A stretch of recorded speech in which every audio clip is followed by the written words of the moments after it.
নমস্কার। আজ অনেক ব্যথা বেদনা সত্ত্বেও কিছু কথা আজকে এই ভিডিওর মাধ্যমে বলবো। আপনারা চারিদিকে একটা খবর দেখছেন যে বিতান নামক একটা বাচ্চা, যে কিনা প্যারাকয়েড নামক একটা বিষ, যেটা আমরা ঘাস মারা বিষ হিসাবে জানি, সেটা খেয়ে অসুস্থ হয়ে গেছে। তো আসলে এটা একদম সত্যি। আর দুঃখের বিষয় হচ্ছে সে অন্য কেউ নয়, সে আমার নাতি। তো আজকে আমরা তাকে নিয়ে, আমরা তার মা বাবা সহ আমরা হায়দ্রাবাদে যশোদা মেডিকেলে এখানে ট্রিটমেন্টের জন্য আছি। এবং সবাই জানতে চাইছেন যে বিতান এখন কেমন আছে।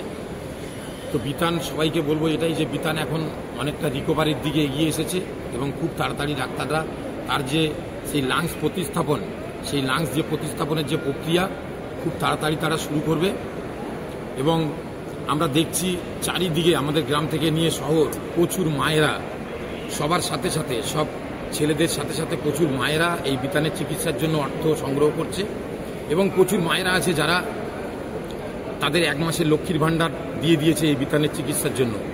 তো আমি চাইবো আরও বিশেষ করে আমাদের বাংলার সমস্ত মায়েরা আপনারা এগিয়ে আসুন, যাতে বিতানের এই চিকিৎসা আমরা করতে পারি। যে টাকার একটা প্রচুর হিউজ 1 কোটি টাকার কাছাকাছি লাগবে।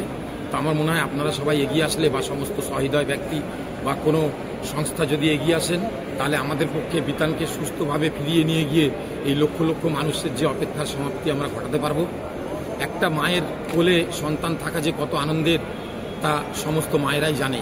তাই আজকে মায়েরা এগিয়ে আসুন, এগিয়ে এসে আমাদেরকে সহযোগিতা করুন। আমরা এটাই চাই, আর বিশেষ কিছু আমরা বলতে পারছি না।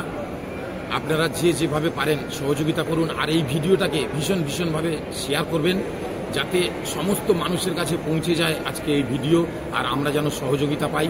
আর একটা কথা, আপনারা ঈশ্বরের কাছে প্রার্থনা করবেন অবশ্যই সহযোগিতার সঙ্গে সঙ্গে, যে বিতানকে যেন আমরা সুস্থভাবে ফিরিয়ে নিয়ে বাড়ি যেতে পারি। ধন্যবাদ, সবাই সহযোগিতা করুন।